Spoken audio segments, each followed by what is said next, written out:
encercler et de bombarder jour et nuit les villes et il est en train d'encercler effectivement le pays. Au fond, comment vous qualifiez là aujourd'hui ce qu'il est en train de faire? Bon, écoutez, on connaît la célèbre formule, je crois, de Talleyrand qui qualifie certaines erreurs comme étant pires que les crimes. Poutine a réussi, à mon avis, avec cette opération contre l'Ukraine, réunir les deux. C'est-à-dire les deux? Les deux, c'est-à-dire le crime est une erreur capitale, peut-être fatale, de point de vue politique, y compris pour lui-même. C'est-à-dire il a évoqué il y a quelque temps la fin de l'Union soviétique, la qualifiant d'être la plus grande catastrophe géopolitique du XXe siècle. Ce que nous observons maintenant risque d'être, ou peut-être l'est déjà, une catastrophe géopolitique. Je ne sais pas si elle va rester la plus grande du XXIe siècle, mais le terme catastrophe, à mon avis, est bien approprié. Y compris pour lui, vous dites?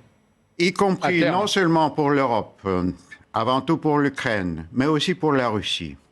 Parce que, bon, prenons de point de vue de la qualification de cette opération comme erreur, regardons les objectifs annoncés par Poutine, le renforcement de la sécurité de la Russie, la normalisation de ses relations avec le reste de l'Europe et du monde, non seulement ne sont pas atteints, mais elles sont au contraire détruites.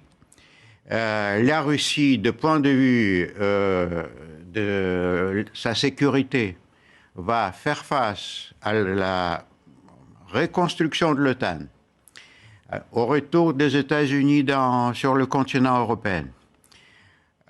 Au lieu de la démilitarisation de l'Ukraine, Poutine risque de faire face à une Ukraine qui va être nourrie par les armements les plus sophistiqués. Donc, sur son plan Est, il va avoir un ennemi beaucoup plus dangereux. Alors, vous voyez que Kiev et d'autres villes sont en train d'appliquer un long couvre-feu et que ces villes ou ce pays, malgré les bombardements, résistent encore.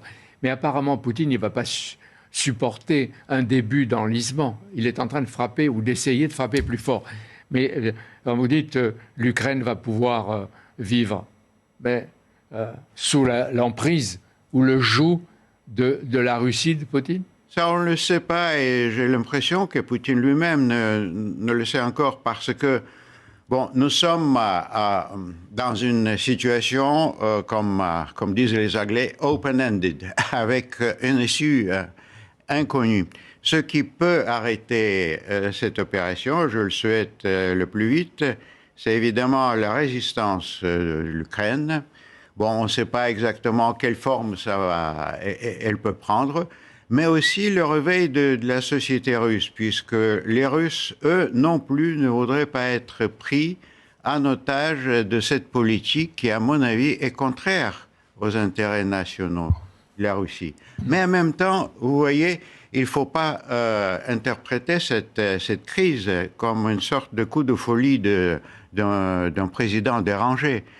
La crise est la suite des 30 ans de dégradation de relations entre la Russie et l'Occident suite à l'effondrement de l'Union soviétique et à la fin de la guerre froide. Oui, que vous